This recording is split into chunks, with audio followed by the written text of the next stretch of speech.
Here Yes. we are. We're here. Hello. Good Hello. morning, everyone. I hope you're having a wonderful day. It is Friday, February 18th, 2022. This week, we're discussing some more rumors for the iMac Pro and the MacBook Pro. We'll see what Kanye West is up to, apparently. And we'll talk about how old Apple likes to make us feel when they, make certain products obsolete. Because this is the iMore show. I am one of your hosts, Luke Filipowicz, a writer for iMore, joined as always by Karen Freeman, iMore contributor. How are you doing, Karen? I'm good. How are you? Not too bad. Excited to get this going. And our third member of our new team for the iMore show going forward, our one and only lovely news editor, Stephen Warwick. How you doing, Stephen? Hello. I am well, thank you. Excited to be here. Yes. So in case you missed it last week, unfortunately, our editor-in-chief Joe abandoned us. Just kidding. He left because he's moving on to greener pastures, and we're here to pick up the slack. So this is our new team moving forward for the iMore show, and we're all really excited to kind of continue the show as it's been and continue to talk about Apple and all things Apple. So we're going to start off the show today because this March event seems like it's been coming for ages, doesn't it? Yeah, I guess it's one of the. It's like a mainstay, isn't it? Like there's usually always like an Apple Spring event, so it's like I probably been like as soon as the last October event or whatever it was finished, you're like, okay, March event next, and yeah. It's a long gap. It really is. And nothing happens. Like January and February are so like just desolate for like news and rumors. I know. So, like, no press releases, no sneaky product releases, just nothing. Yeah, this is really if this is really the slow time in tech. It's like starting to get up there now again, but there is kind of a lull pretty much right around like Christmas time. Or the holiday time, because lots of tech companies will take, a full 2 weeks, maybe even 3 weeks kind of off. And so there's not really any news then. And then no one usually announces things early in January because of, holiday hangover is definitely a thing, especially with consumers. Lots of money gets spent around the holidays, and people usually need to like recuperate a little bit from that. And then, just like, I don't know if it's just felt particularly long this year, just because, winter, specifically where I am, has been very cold and dark this year, but it just feels like I feel like this March event has been coming for like ages, and I feel like we've been talking about it forever. But there's always, which is funny because apparently it's going to be like it's like one of the earliest Apple like March Spring events. It's like if it's going to be on March the 8th, that would be like the earliest, like one of the earliest ones they've ever had, and it's like still feels like you have to go. You have to go all the way back to 2012 to find one that was earlier, and that was on like March 7th, I believe, in 2012. Wow. So other than that, they've always been usually like second week or even like third week of March. Sometimes they've even been like early April. So this is a pretty early March event, and yet it feels like we keep hearing about it and it's not happening. And we don't even know when it's happening for sure. March 8th has kind of been circled by rumors as a potential date, but we're not certain, and we won't be certain until Apple really sends out those invites. No. Which, hopefully we all get soon, because I'm ready to hear about the new Mac M2 MacBook Pro, because that's going to be interesting if they jump, what the jump's going to be, especially since the MacBook Pro with M1 Pro and M1 Max are kind of still so new.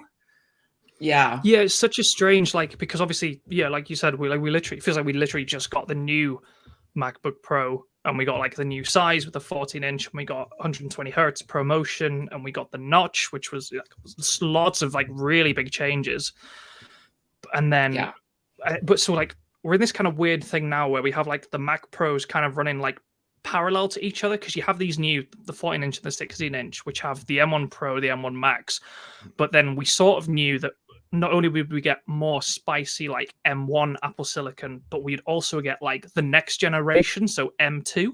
So we're hearing this week, according to a source via Mac Rumors who leaked the previous new MacBook Pro would have a notch, that this new 13-inch, so we're expecting the M2 MacBook Pro, but it's going to be almost identical to the M1 MacBook Pro, so same size, 13-inch, keeping the touch bar, even though they dropped it from the more powerful MacBook Pro last year.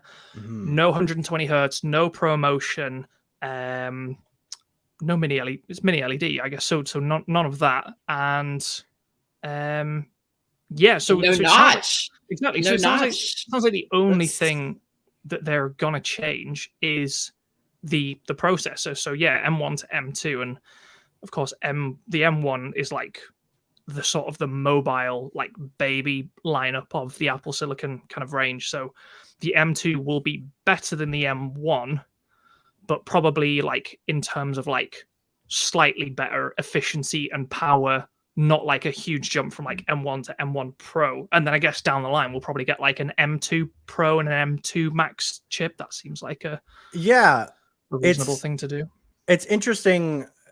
It's interesting how Apple seems to be, or at least from what we hear, they're going to roll out these, the M2 and kind of beyond, because it seems weird sometimes when it, like, just from a casual perspective to hear of a new processor with a new name, but it not necessarily be as powerful as the old processor.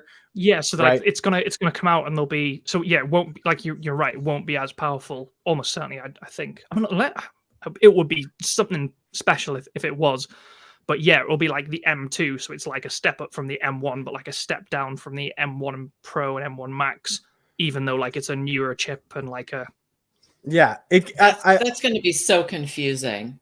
If the M2 is a step down from the M1 Pro, yeah. It's just, but then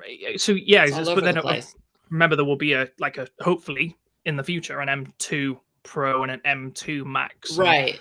I think there's still that period where you don't have that. So yeah, there's going to be some crossover and stuff. Yeah, and we know that. Go on, look. I was just gonna say, what's weird about that too, to say about the confusing part, is like, it would be one thing if it's like, oh, the MacBook Air, the new MacBook Air has, an M2, which we're also expecting at some point, right? But then we have the M1 Max and the M1 Pro on the MacBook Pro line, and then that would eventually go up in an iteration, right? And then you kind of have the basic M2, then the M on the the more basic Apple laptop, and then you have the Pro and the Max kind of on the Pro. But since we still have that like old M1 Pro that's that's kicking around sort of as like their entry line Pro level that Apple seems to want to keep. So now moving that over to an M2, but then keeping the more powerful ones on M1 is definitely a little confusing. I think, like, obviously people who, tech nerds and us, we're going to dive deep into this and we're going to know the differences and we're going to know the nuances. But I can see from just like a basic consumer or a basic customer kind of standpoint of it being convoluted unnecessarily. If you walked into an Apple store and bought like an M2 Mac, you would expect it, because it has one more than the M1, to be faster or more powerful or more efficient. Exactly. And it will be to a degree, but yeah, I definitely, I thought it was strange that maybe it isn't, because I suppose that the 13-inch MacBook Pro came out in when? The end of 2020 was, like November 2020, wasn't it? And there was the MacBook Pro, there was the Mac Mini, and there was the new MacBook Air. Yes. And those devices are all due an upgrade, right? Because they've all been pushing like a year and a half now almost that they've been out. But yeah, like I was surprised, but maybe looking back, I'm not surprised that the rumors are that this next 13-inch Pro won't follow the previous MacBook Pro, which it kind of makes sense, but like it doesn't make sense to call it the MacBook Pro, especially if there's going to be an M2 MacBook Air at some point. It's like, why would you buy that instead of why wouldn't you buy that as opposed to the regular M1 or M2 Pro? Yeah, I've been saying all along that it doesn't make sense for Apple to keep a 13-inch MacBook Pro when there's a 13-inch MacBook Air and a 14-inch MacBook Pro and a 16-inch Mac. It's too much. I feel like that 13-inch, they just need to use up the parts that they have, and then they're going to get rid of it. Especially like it's because the Apple Silicon, it makes the difference. Like so, like where previously, there would be. You'd have a MacBook Air and a MacBook Pro, and they would be like roughly the same size and shape, but like they would be vastly different in terms of power, right? So it was like if you're trying to do music or graphic design, illustration, anything like that, you get the Pro because it was the Pro machine. Yeah. And the Air was for students, people on the go, people wanting to do word process and check their emails. But and the M1, it just kind of it just disperses all of that, and it's like, well, the power is identical, so. I mean, certainly, I don't think the touch bar is a reason to take one over the other. So, I mean, no. If anything, it's a reason not to buy it. So, So that's what we're hearing is. So we think we've heard from like multiple reports that there'll be at least one new Mac at this event, and we know that Apple has done regulatory filings for at least 3 Macs, but we know that one of those is a laptop. So. We don't know if the other 2 are 2 different types of MacBook Pro, or one of them is a Mac Mini and one is a MacBook Air or something like that. So we definitely think there's a Mac coming, and we definitely think it will be in this March event. And as far as the latest rumors are saying, it's going to be almost identical to the previous 13-inch MacBook Pro, just with a different processor. They might change other stuff. I mean, if the processor changes and improves, certainly with efficiency, power draw, that sort of thing, the battery life might improve. But do you think they might add? Do you think they might add center stage? Yeah, is center stage in the recent MacBook Pro? They've not reserved that for iPad. Have I made that up in my head? I honestly can't remember. I'm not sure. But it's definitely possible. But yeah. I'm pretty sure it's just on iPads right now. Yeah, I might be wrong about that, but I'm fairly certain it's just on iPads. But they rolled it out to the entire iPad lineup very quickly. Now every iPad has it, right? Even the baseline 2021 baseline iPad that came out last year also has it. So they rolled that out really quick. It's definitely something that I would be down to see come to pretty much every Apple front-facing camera, because it's just it was obviously across the board. Yeah. So I think it might get there. You think if it's going to be on iPads, you think it would be pretty easy to implement onto iPhone for sure. Because I'm looking to see some major improvements in the MacBook cameras across the lineup, because they're pretty. I feel like they're pretty far behind the mobile devices, and I don't think the sort of virtual world we're living in is going away. People are working more and more from home and not looking to get back into the office, and so they're on Zoom meetings all day. So yeah, I mean the newest MacBook Pros definitely got a decent upgrade. I think they have the same camera now that's in my M1 iMac here. That I really enjoy and have finally, it's the first Mac camera on a Mac that I've used that I've actually been happy with, where I don't feel like I absolutely need to have an external camera in order to make this useful. Obviously if I wanted to go 4K or something like that, I would need something external, but I just think going forward, that's going to be a big area of focus. And I think things like center stage, which is kind of in the grand scheme of things, maybe a small feature that Apple added, but I think that's showing that Apple is kind of thinking that way too, thinking about a more spread out world, a more tech, more virtual world, I suppose.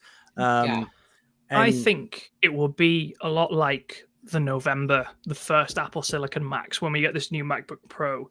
When, I don't know if you remember, but pretty much for half of the event, all they talked about was the Silicon. Mm-hmm. And then it was we're putting in a MacBook Pro and a Mac Mini and a MacBook Air, and they didn't really change much about any of those devices at all. The designs all stayed roughly very, very similar. Karen, like you said, front-facing camera, things like that. There weren't a lot of changes. It was all about just showcasing, the chip. And so I think it's probably going to be something similar. If we do get new Apple Silicon in a new MacBook at this event, I'd expect, we'll be hearing, probably 50-60% of that will be just about the silicon. It's like, here's the new chip, here's the improvements, here's how we're doing it. And Apple may even say, because it seems quite like a natural pattern going forward, to be like, here's the M2 chip, and later this year or next year or whatever, there's going to be an M2 Pro and an M2 Max, to go with it and complement the lineup. But I think it is easy to see how like the hardware that the silicon is packaged in could get left out in the cold a little bit, which is why like the last MacBook Pro, this 13-inch one, like you either want Apple Silicon or you don't. So you either buy it or you don't. Whereas the MacBook Pros end of last year were really like a big step up in like numerous ways, not just the silicon, but the really awesome display and like the change in form factor and stuff. And that's the bit I can't understand. It's like, why wouldn't Apple want like the unified form factor between the 13, 14 and 16 inch? Because again, it's just one less reason to not buy a MacBook Air. I like I like Karen's theory about like maybe they are just trying to get to recycle some old parts that they need to. I don't know if that's 100% true, but it's not crazy to think that they want to kind of use up what they have before they fully switch over, right? I mean, I'm just thinking from the perspective of so I used to work at an Apple store selling the products, and there was always a niche for each product, like what Stephen was saying earlier, like the MacBook Air is for people who are checking emails and word processing and on the go and students and that sort of thing. So like when somebody comes in and they fit that description, you can steer them towards that product. And when someone comes in and they're editing video and they're doing graphic art and all this stuff, and you steer them to the Pro. But this sort of middle of the line 13-inch MacBook Pro, like who's that for? Yeah, it's just a weird. It's daft because I buy in between. What? I would buy one. Right, sure. It's for tech writers, right? Yeah, pretty literally. all of us. Small specific class of people that. But I mean, like we'll have to see them on paper, and we may not even get like a MacBook Air. At this, like I said, we're hearing there's at least one Mac, and like it might, if it's just the MacBook Pro, then you're not, if you don't have to choose between like an M1 MacBook Air or an M1, MacBook Pro. Or developers, Craig makes a very good point, actually, that the M1, even just the base M1 stuff has been incredible for developers using code and stuff. So that Pro machine, like it makes a lot of sense for those folks as well. So, and I know like those M1, I don't know if you've seen like the stories in the past of like software developers at big places like I think like Reddit and Uber, places like that, shifting their whole software development teams just to like M1 Max because it saves them literally hundreds of thousands of dollars a year in like paying software developers hours. because of the hours that it kind of cuts off the process and stuff. So new MacBook M2, hopefully at the March event, hopefully not very far away, but like I think you're right, it could be like just a bit of a bit of a no man's land device, really, which is a shame because I think it will more just be about like, hey, here's the new M2 processor. Yeah, Stephen, to call back to what you said just a little bit ago, I definitely expect them to at length talk about the M2 when they launch it, whether that be we're pretty sure it's probably going to happen at the spring event, and because especially since they introduced the M1 last year. Or I guess, sorry, the end of 2020, they've really kind of hung their hat, rightfully so, because they're great processors, but they've kind of hung their hat on like just how, great they can make them and just how efficient they are for Macs specifically, obviously, because they're tailored in-house and completely designed with the devices in mind. So it'll be interesting to see maybe the M2 is going to be a bigger jump than we think, but obviously it won't have all the cores. I don't expect it to have all the cores that you can get with like an M1 Max for sure. Yeah. No. Well, I mean, Craig makes a good point in the comments that there has to be some kind of jump for it to be worth presenting at an event as opposed to just a press release. Yeah. It can't be just recycled parts and a chip with the next number on it. There's got to be something really like to grab people's attention. I just hope that Apple gets into like a bit more of it might be less exciting, but like a bit more of a regular rhythm with like, hey, here's the M2 processor. So there's an M2 Mac Mini, MacBook Pro, MacBook Air, iMac, kind of like what Luke has, but just an M2. And then, hey, here's an M2 Pro and Max in the MacBook Pro, the iMac Pro, maybe that might be making a comeback, the Mac Pro. There's apparently an even bigger Apple Silicon chip kind of reserved for that. So yeah, I just hope like it's already kind of showing signs of like some pretty classic, like you said, Karen, I'm in the same boat. I used to work in like an Apple store, like trying to sell like these devices to people, and like the fragmentation, like it can be a lot, like even for, you know, people in the know. So for like customers who are just like, you know, totally unsighted on like, hey, what is, you know, what's the difference between M1 and M2? Like to have all these different Macs like running in slightly different channels and all in different stages of the development, like it just gets so messy. Like so so I'm really feeling for those Apple retail employees, right? Explaining all that to everybody, that which is hard, because like I guess I would like to move it on. We're also, you know, saying that there's possibly like an iMac Pro coming out in June is another story we have this week, and that will probably have the M1 Pro and M1 Max chips in it, which again, so that's like a newer, more powerful device coming out later this year, after like probably the M2 and the second generation of Apple Silicon comes out. But I'm really excited for this, for the iMac Pro. I don't know if you guys have looked into this and kind of what you think, but we've heard a lot about it previously, and we're now hearing that like this launch window could be, it was like September, August, and now it could be like as close as June, so maybe WWDC or in and around there. But Luke, I know you've got the M1 iMac, and by all accounts it's a pretty incredible machine. So yeah, like I think the iMac Pro is probably the device that I'm personally most excited for. I mean, I can't imagine myself actually getting one, mainly just because my M1 iMac does everything I need it to do very well, and I have yet to even push it to its limits yet, because I'm not, I'm not doing any crazy video work or crazy 3D designing or anything that would really push it. But for the stuff that I do, it's been incredible. But the iMac Pro, I think like I've always been a fan. I've said this many times, always been a fan of Apple all-in-ones. I just really like them. I enjoy having the computer all in one place, all, just screen and everything. And like, the iMac Pro is kind of like the ultimate version of that, which I'm really excited. Yeah, I mean, of all of Apple's computers, the iMac Pro is the true pro machine. I mean, nobody buys that machine just because they like to have pro in the name of their computer. Yeah, that is something that is truly, I mean, as I recall, the current ones start at like $5,000, don't they? Well, they don't even. It's technically discontinued, but yeah, $4,000-$5,000. But the previous one, yeah. That's even then. That's another like kind of quirky. We have the 24-inch iMac M1, but the 27-inch iMac is Intel, and the iMac Pro is being discontinued. So it's like, will the next iMac Pro be just the bigger iMac, and will that replace both the Pro and the bigger iMac? Or will there be a Pro, and then will there be just a regular 27-inch iMac also with Apple Silicon? Because you could have 3 iMacs, really, 24, 27 Pro, or you could just have the 2, so 24 and 27, which also happens to be a more powerful device. So that's a good point. I actually kind of forgot that. Like, I kept thinking the new iMac Pro would just obviously replace the 27, but obviously also replace the Pro, and I kind of forgot that they were 2 different machines. Yeah, that's like. And it's like what Karen said, that Pro is a really targeted.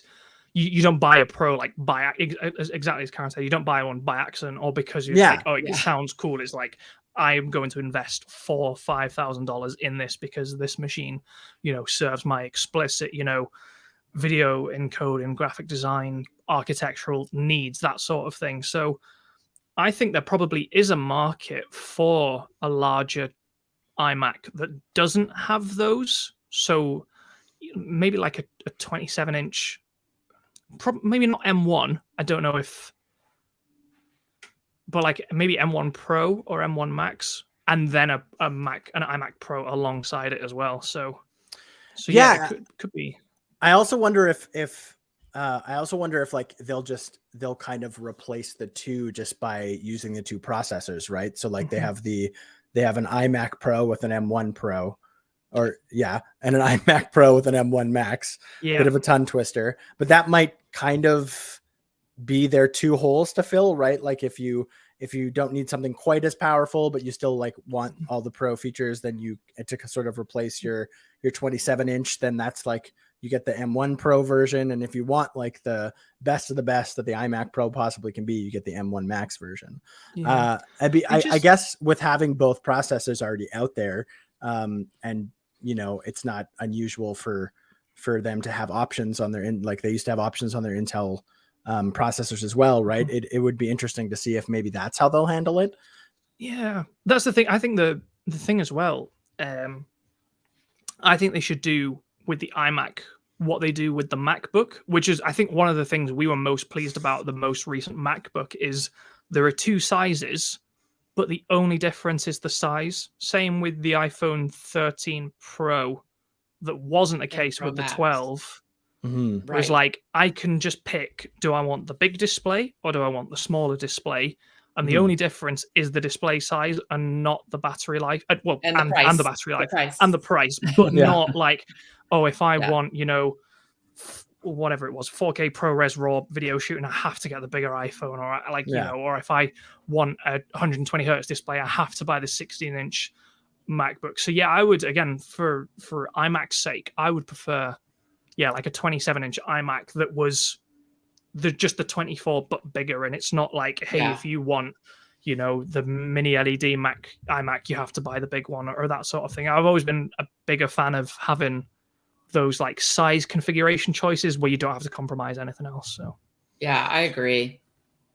Yeah, it does make you wonder what kind of data Apple has on like how well the iMacs sold at either stage. Like, I'm curious, like I have an old, like I don't use it anymore, but I have an older 27-inch iMac, I believe from 2015, I believe. So it's quite old now.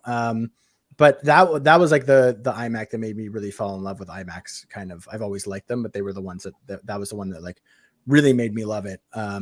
And I was, even though I, kind of with 24-inch screen, I sort of went down in size with my M1 iMac. I don't feel like I miss anything from the bigger size, really, to be honest, especially since like I also, my setup, I use dual screens anyways. Like I have a USB-C monitor that I use as well. So it's like, I didn't really lose that much screen real estate.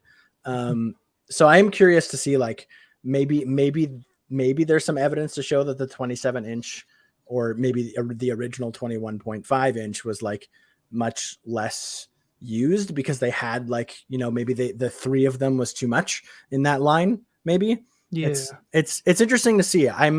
I like that you brought up that point, Stephen. Like, I kind of forgot that the iMac, I kind of just assumed it would be the iMac and then the iMac Pro. And I kind of forgot that, well, there used to be three iMacs if you included the iMac Pro to the I was like, I just like, don't want to make me fool of myself on the first new podcast. Is like, which Macs still need an Intel? So that's why I was looking through the design. I was like, oh yeah, there used to be three iMacs. Because like, Apple also still sells the Intel Mac Mini. Yeah. The larger one from like 2018 or whatever and stuff. So it is still like a lot of kind of quirky ones on and stuff. Do you think they'll put colors in a bigger iMac? Because no. If we know Apple, anything with Pro can't have too many colors. It's not allowed. Well, then there's another reason why there should be a 27-inch iMac and a Pro iMac as well, different. Because I think like people like those colors. I like it's one of my favorite aspects of the design. Luke, I think you have the blue one. Yeah, I do. The darker blue. So pretty. That's the only one I've ever seen in person, because that's usually the one they have on like display. I guess because it's such a like the color just pops. And I think even a larger one would also benefit from the colors. And I also think that if you took colors away from the larger one, like it would just look a bit dreary side by side with the 24. So but yes, I agree, if there's an iMac Pro and if that's how it's branded, space gray silver, maybe they'll have one special color as they like to throw in sometimes. Maybe a darker blue or something like that, midnight green or something. I think for me, when it comes to the colors, I mean, obviously I love the colors and I would love them to stick around, but there's been rumors about the iMac Pro going even, maybe not even necessarily having as much of a chin or having as much of bezels kind of, and that might eliminate some of then the color, it would only really be on the stand in the Already back. seeing it. Um, that was another thing I was surprised by, that Apple has dropped when the 24-inch iMac came out. It was obviously much bigger. It replaced the 21, but the display was a lot bigger because they got rid of a lot of real estate. Right. But then they're not doing the same thing with the iMac. The next, like the 27-inch, that will stay at 27 inches, so it will be noticeably smaller rather than a larger display taking up the same amount of space as before. Yeah.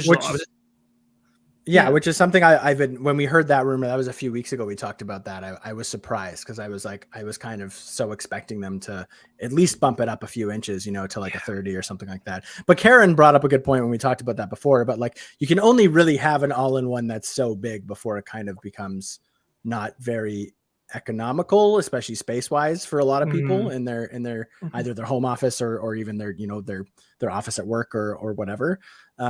So it'll be interesting to see what it actually ends up being, because obviously we won't know anything until Apple officially announces it. Right. Speaking of announcing, should we do yes our little sponsor? Yeah, let's take a quick little break. And Karen, why don't you tell us about our friends over at Capital One? Yes, Capital One believes everyone deserves better banking. This means easier access to their money, more security. That's why Capital One is investing in machine learning. Machine learning allows Capital One to do things like fight fraud with random forests.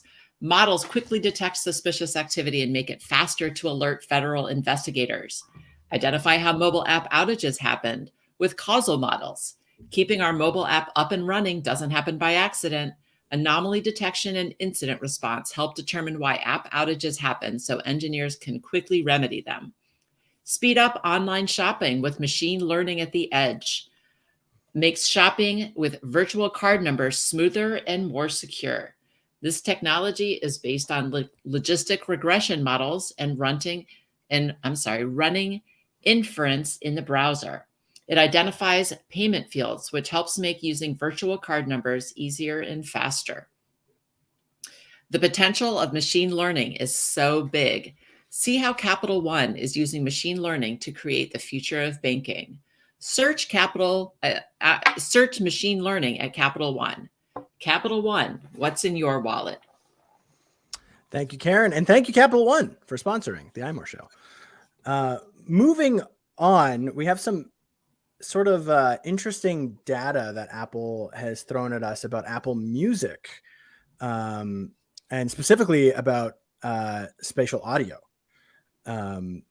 which apparently has listeners have increased by 50% since September, according to Apple. Well, so increasing the listening to spatial audio specifically. So there's numbers from Apple, possibly, I think from Apple via Billboard. Yeah, that Apple reckons that people listen to spatial audio has increased 50% since September, which is, I think, pretty impressive. September will be when it came out, so that's since its release basically. So do you think that's a novelty thing? Like people want to check it out, and then it'll drop off? Do you know what? I don't know, because have you guys listened to spatial audio? Do you regularly listen? I wouldn't. Yes. Okay. I would say yes with one caveat. Is there are some, in my experience of listening through it with my AirPods 3, which have a spatial audio capability.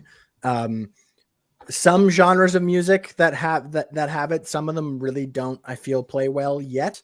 I think that's, it is kind of a bit of a newer technology and a new way of mixing and stuff. I think albums that have come out that have obviously had it in mind since the beginning, like during the mixing process, I think sound incredible. For example, one I can think of off the top of my head is Dawn FN from The Weeknd, which is first of all, a really great album. Quick little music review for you there. And on top of that is also it sounds incredible on spatial audio. It's a really interesting listening experience.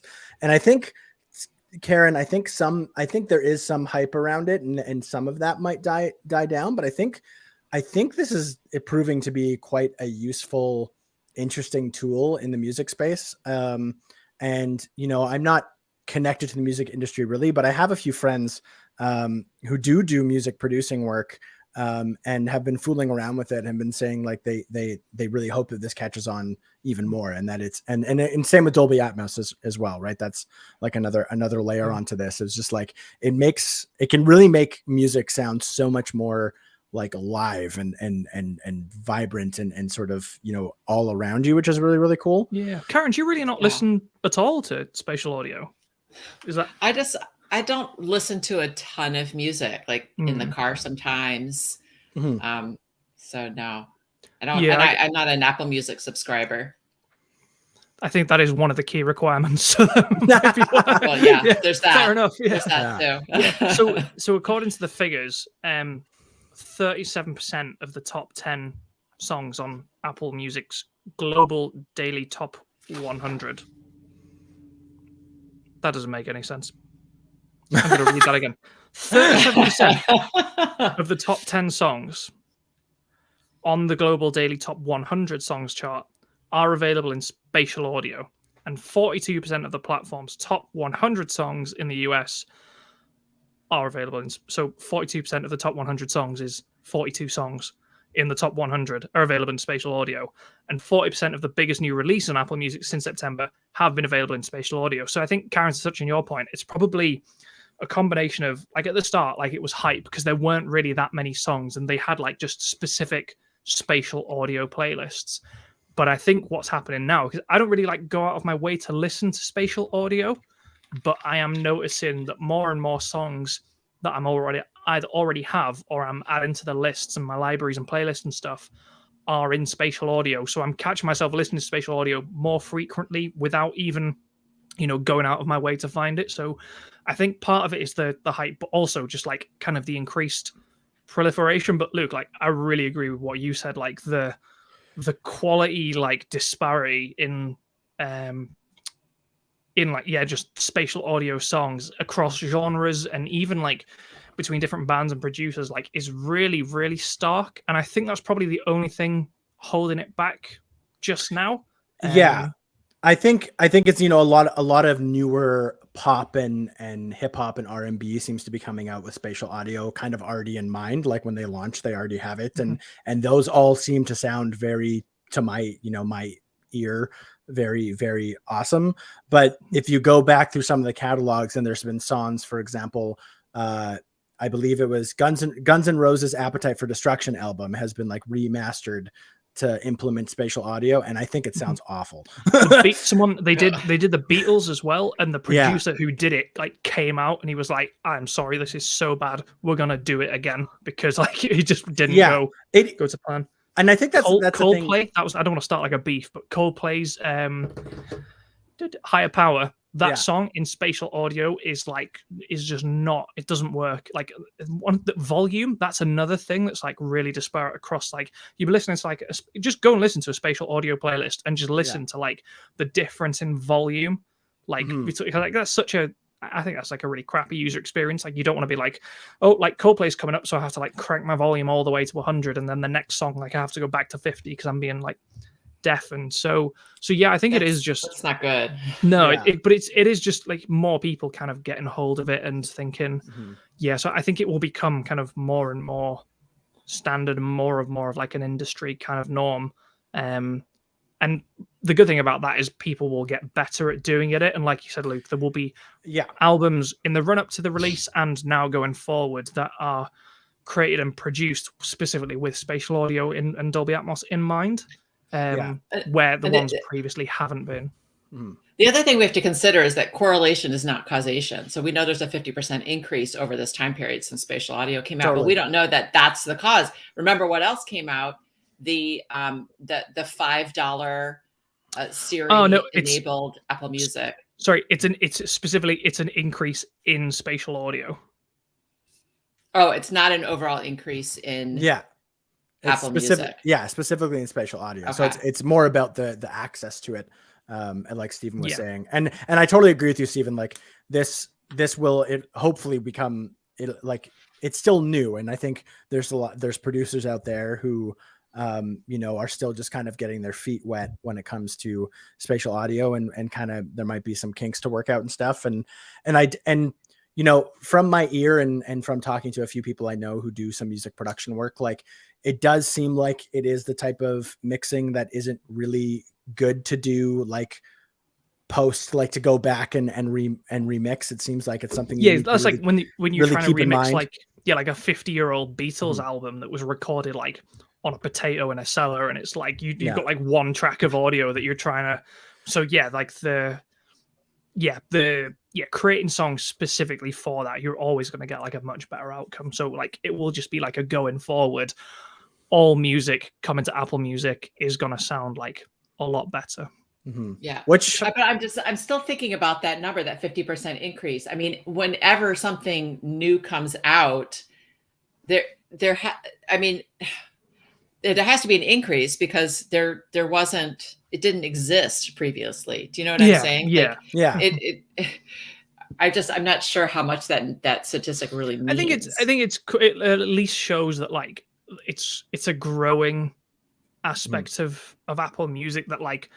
So I guess the opposite would be like, you know, when like PC games or Xbox games comes out and people play them like people like play the crap out of them for like 2 weeks, and then the player like just goes off a cliff because everyone's like, right, I've played it, move on to something else, or back to old habits or whatever. So Apple, I guess, just probably wants to show that this is a trending up sort of but thing. if you looked at, I mean, a video, like a single video game is a much smaller scale, but if you looked at the number of users from day 1 to day 7, it's going to be a big increase. You know what I mean? Because it didn't exist a week ago. Yeah. So it could be the same thing happening with Apple Music with spatial audio. It's just taking longer. So Totally. I mean, I guess, you know, let's see where it is in a year or 2 years from now. Yeah, and I think Karen, you bring up a good point. Like obviously this is Apple trying to create a bit of buzz and create, you know, some good PR. Right. And that's definitely an aspect to look at it. But I do believe what Stephen was saying is that it's basically meant to show that like there is some interest in this and that it is kind of propelling this forward. For now, will it stay? For sure. Who knows? It might be a fad, maybe it won't. But I mean, I don't expect it'll drop off like a video. I'm like a video game, you do it, it's done, it's over. Yeah. But I mean, there's no reason for people to stop listening to spatial audio. I'm just saying I think it'll just kind of level out. Like we're just seeing the natural increase as people learn about it and get into it. I think it probably says more about the confidence of like the artists and the producers to start making and then keep making the songs in spatial audio. Because like I said, I've not like when it first came out, I was like, oh, spatial audio playlist, and I was going through and I was like, oh, this is good, this isn't whatever. And now it's just like I just listen to whatever music I'm kind of in the mood to, and I'm like I said, I'm noticing more and more that spatial audio is kind of there. So I think it sort of more speaks to the fact that like you've got artists and producers and stuff who are kind of willing to invest the time and the money into creating spatial audio stuff. And it'd just be like with the App Store, really. I think it will just be one of those things that kind of just grows kind of under the radar. And all of a sudden, like you'll look back in like 5 years and it's like, hey, can you remember when there used to be songs on Apple Music that weren't in spatial audio? And it's like, like that was crazy. Yeah, so. I mean, availability is the other thing, obviously. I mean, when spatial audio was first introduced, how many songs were there and how many songs are there now? So, of course, it's natural that there's going to be more people listening to them because there's more songs. Yeah. You know, it won't be in spatial audio, though, is apparently Kanye West's new album is not only is it not going to be in spatial audio, but it's not going to be on Apple Music or Spotify. Nope. Or any streaming service for that matter. Apparently. Yeah. Donda 2, which is Kanye's upcoming album, is supposed to only release on his very own device that he released, I believe it was last year. Yeah, the stem player. The stem player, which is kind of a neat little device. For people who don't know, it's essentially like a Bluetooth speaker, but it has touch controls on it that lets you modify the song kind of like an EQ, but it actually uses the stem files, which the best way I can describe that is like really clean master audio. It lets you use the stem files to actually do it. So like you can take out the lyrics completely from the song and just have the beat. And that's like different than just if you adjust the EQ levels where you're still just going to like hear wonky, backing vocals or whatever. Like this will like you can kill the vocals completely and then just hear it's the for beat. like remixing and like parties and stuff and that sort of thing. But it costs $200. So I mean it must be pretty good. But yeah, he's come out overnight and said Donda 2, yeah, not on YouTube, not on Spotify, not on Apple Music, only on Stem Player, which seems like like if you were a cynic, you might say it's just a PR exercise to sell more Stem players. I don't know. Yeah, I think there's definitely that angle for sure. But can you play other platform? Can you stream other platforms on the Stem Player? I definitely should have checked that before, but I think the answer is yes. Yeah. Yeah, I don't know about streaming per se, but I know that you can load music onto it. There's also like a little hard drive and you can actually like put music onto it. I can't remember if it can directly access streaming. But you're only really going to get like the whole stem thing where you can adjust the levels or whatever. That's only if it's like specifically made for it. And so far the only albums that have been are Kanye's Donda, which came out last year, and then Donda 2, which is coming out at some point this year. It says customize any song on the website and split any song into stems. Yeah, so you've got the vocals, the drums, the bass, and the samples. You can isolate parts, add effects, because there's only 4. It's if you don't know what it looks like a giant AirTag with but it's got like 4 literal stems on it. So you've only got 4 things that you can control.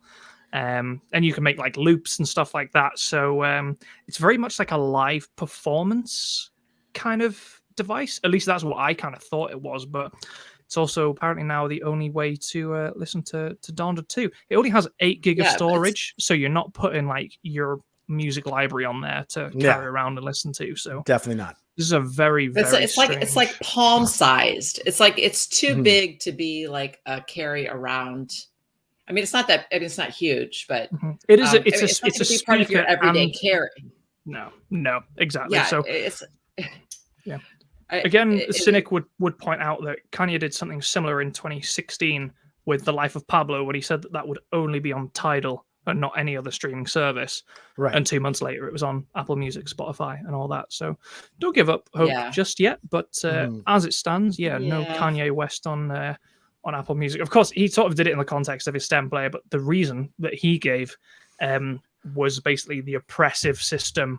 Literally, that was the word he used, oppressive, of the music industry, where he's saying like artists only get 12% of the money that the industry makes, and so he's trying to stand up to that and put a stop to it. So I don't know how much of that is Apple's problem or Spotify's problem necessarily.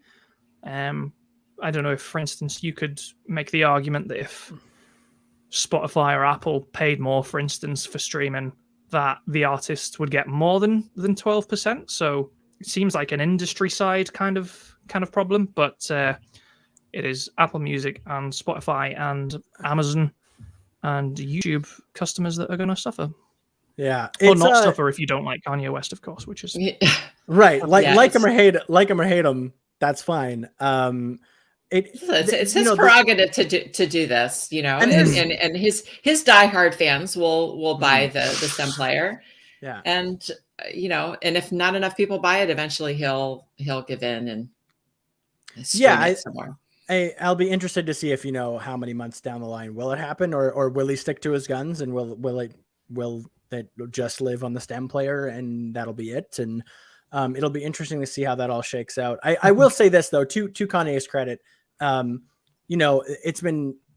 it's been getting more buzz lately, especially in recent years, with streaming just becoming pretty much the only way that people listen to music. A lot of the time now, there is definitely a systemic problem with Apple Music, Spotify, Amazon, YouTube really making a ton of money off of artists' work, and artists really not seeing a lot of that money.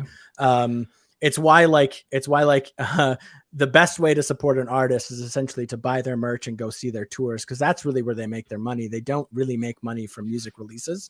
So much, not that time and effort doesn't go into a tour or whatever, obviously, but so much time and effort go into making albums. And especially someone like Kanye, who does the entire process from writing to performing to mixing to producing. He does, he obviously has help, and he has co-writers and stuff sometimes and things like that. But like it's or features and things like that. But it's a very long, arduous process. So Yeah. You know what? I'm just thinking about this, and I'm not one to wholeheartedly approve of Kanye West's choices, but I say good for him. I think this is a bold move. He's taking a gamble, and you miss 100% of the shots you don't take, right? Yeah. So maybe this is a big success for him. Maybe it's at least a moderate success. So he keeps doing it, and maybe it's not, but you got to give it a shot, right? And he's making a statement. I think the problem is with the $200 at stake, like you'd really hope if you did buy that just so you could listen to the album, that it doesn't turn up on Apple Music in how long would it have to be to make a $200 spend worth it? Probably like at least a year. Right. Yeah. Maybe. But is this do you think that this is a device that's worth it, even if you could get the music elsewhere because of the unique way that it is cool, but like I said, it's a very I picture this as like a device that a DJ could use, or like a performer could use at a live event, like in front of a crowd. Right. You could do like karaoke, but like taking out the right. vocal. It'd be fun at parties and stuff like that. But like I said, it's only got 8 gig of storage, so it's not really. It's certainly not designed and modeled as like a personal music. Not a pro device. Exactly. That you would carry around and listen to a lot of songs. Like you would be. It's more like a party, like kind of not like and to put in trick, but to put into perspective, like $200 for like a good Bluetooth speaker is not an unreasonable price. That's it's online with how much is Apple Music? $9.99. Yeah, the individual plan is $9.99 for Apple Music. I don't know why I had to use my calculator because it's 200 divided by 10, but that's 20 months of Apple Music, and all of Kanye's old stuff is on there. That's the interesting thing for me is. Obviously, Luke, like you said, the first Donda comes on with stem. Yeah. And this Donda 2 will only come with the stem, apparently. But like when Donda, the first one was coming up to release and stuff, Kanye was like exclusively partnered with Apple Music to like drop the album, and like they were doing like live streams, and like he was, he did the big stadium tour and stuff like that in Atlanta and things, and like that was live streamed on Apple Music, and they like broke loads of like streaming records and stuff like that. So the relationship seems to have really soured in like not a very like in a short space of time that he's like gone from exclusive Apple Music partner to I'm never like putting an album on your platform again. So yeah, we'll see. Yeah, fair. Yes, and it's his music. It's his prerogative. Absolutely. Yeah. It'll be interesting to see how it plays out. I mean, he has a ton of diehard fans, and he has a ton of diehard haters as well who, whether haters who won't buy it, and that's fine. But whether haters like to admit it or not, you actually usually end up, when you hate on someone, especially publicly, you end up usually having the opposite effect of what you think you're doing, because you just end up promoting them more. Well, you know what they say, the opposite of love isn't hate. I mean, the opposite of hate isn't love, it's indifference. Yeah, exactly. So if people are going out of their way to hate Kanye, right. So if people are going out of their way to hate Kanye, there really is some nugget that actually admires him, I think, inside of them. All right, Donda was really good. Yeah, that's true. I did enjoy it. Let's finish the top of the show. Let's finish the end of the show here by making some people feel old, including myself.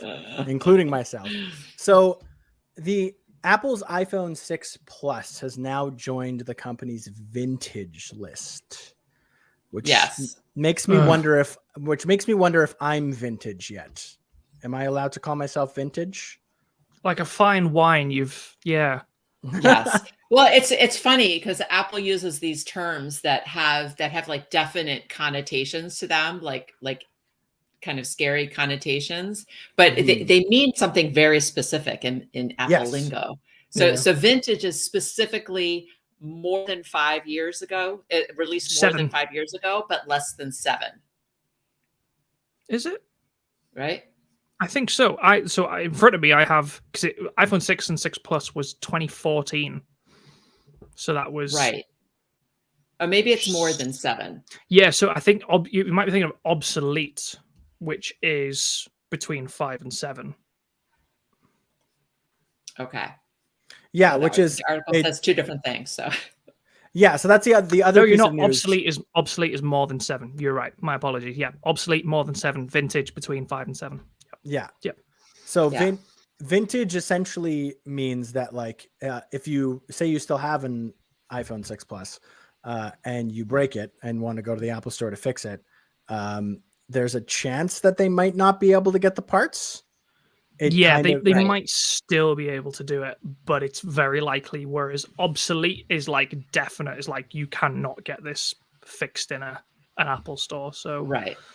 So Like- so that's really all those words mean. It has to do with whether you'll be able to get it fixed or not. That doesn't mean that if you still have the product and it's working fine, it doesn't mean you can't keep doing it. It'll still work fine. Apple's not going to like flip some magical switch so that you can't use it anymore. Right. If you still have, an iPhone 6 Plus and it's working great for you, fantastic. Keep it, use it, enjoy it. Although the iPhone, I didn't realize that the iPhone 6 Plus can only support iOS 13 now. So it's not had a software, like a proper software update in going on 2 years, which is Yeah. like, And it never will. I You'll never be remember- able to update it. But Yeah. but the people who have iPhone 6 Plus still at this point do not care about going beyond iOS 13. But I Totally. remember when the I'm 6 willing and to the bet. 6 Plus like came out, and like it wasn't that long ago. But it was like here in 2014 makes it seem longer than I thought it was. Like in my mind, it was like I have, in fact, I think mine's a 6S technically, but I like my one. I still have one like kicking around. I don't use it. It's on my daily driver or anything, but I still have one kicking around kind of thing. Whereas like I don't have my iPhone, 4, which was my first iPhone ever. Those are great designs as well. Yeah. Yeah, the 4, the 5, the 6. Yeah. So when you hear these, for example, the iPhone 6 Plus is going on the vintage list, but Apple's first Lightning iPad, which is the 4th generation iPad, which was the first Lightning connector, that's gone obsolete now. So Yeah. if you're still That is- using one of those by any chance, you're not going to be able to get it fixed if you try and bring it in. November 2012, 9 and a bit years, 10 in November. Yeah. That they So- put Lightning on, because again, like I remember the first iPad come out, and there was like 3 iPads before this one, and this one was what 10 years ago. Ugh. Yeah. what was your first? Can you tell I what was- turned? Can you tell I turned 27 this week, and I'm starting to creak you're like so- an old Navy war vessel. I just You're so young. You're so young, Steven. What was your first iPhone, Karen and Steven? What was your first iPhone? Do you remember? 4. 3G. Yeah, iPhone 4. I had a BlackBerry, and then I got Yeah. an iPhone 4. Yeah, But I got it the year the 4S came out, and then I got the 4S secondhand the year Right. the 5 came out. Mine was But yeah, the so 3G, and iPhone it was my first smartphone. I came from the Motorola Razr, I remember that. the Vintage, pink yeah. one. Now that's an obsolete phone there. That should be. Yeah. Do you still have Yeah, that 3GS, that Karen? little flip phone. Oh gosh. Yeah. Oh no. no. It's probably worth a fortune. I always now, trade but- in. I know it would have been, but no, I always trade in my old phones when I get new ones. I don't keep any of the old ones. So yeah, Yeah. that's the first not the first iPad, the first Lightning iPad came out Yeah. like almost 10 years ago, which Yeah. is just terrifying. Yeah, it's crazy to think. It really is. 'Cause when was the first iPad? Was that 2010? 2010. Yeah. Well, they released 4 iPads between 2010 and 2012. That's also quite impressive. Yeah. It was I mean, especially when a new product comes out, there's usually so many advancements to happen. I even remember, in a like, short amount a of time. friend of mine at school had the first iPad, and it was like I remember it just like being the best thing ever. Like at the time, like it was just yeah, and like obviously you'd look back on it now, and I mean, I'd love to have one for like nostalgia's sake, but they are thick, and the bezels are chunky, and the screen, like looking at a non-retina display now would probably be like pretty terrible. But Totally. Yeah, I can't look at non-retina displays anymore. As soon as that came out, I was like, okay, I need to have all retina all the time. I'm like that with 120 hertz. Some people can't see the difference, but I like tried it in a shop, and I was like, yeah, this is obviously tons better. And I don't think I could ever go back to 60. But Yeah. All right, Yeah. that's the show for today. I want to thank everybody for joining us. If you came in here live, which, by the way, quick announcement in case you didn't notice, our live time has changed. We are now streaming our podcast live at 11 a.m. Eastern on Fridays. So if you can join us for that, as always, we'll be on YouTube at the iMore Show YouTube channel. Of course, though, you can always catch us later in your podcaster of choice. Thank you for listening to us if you're catching us not live. And I'm excited. This is our first show with our new crew. I think we knocked it out of the park. And I want to thank my co-hosts Karen and Steven for joining me once again. Thank you. And until next time, we'll see you later. Bye. Bye, everybody.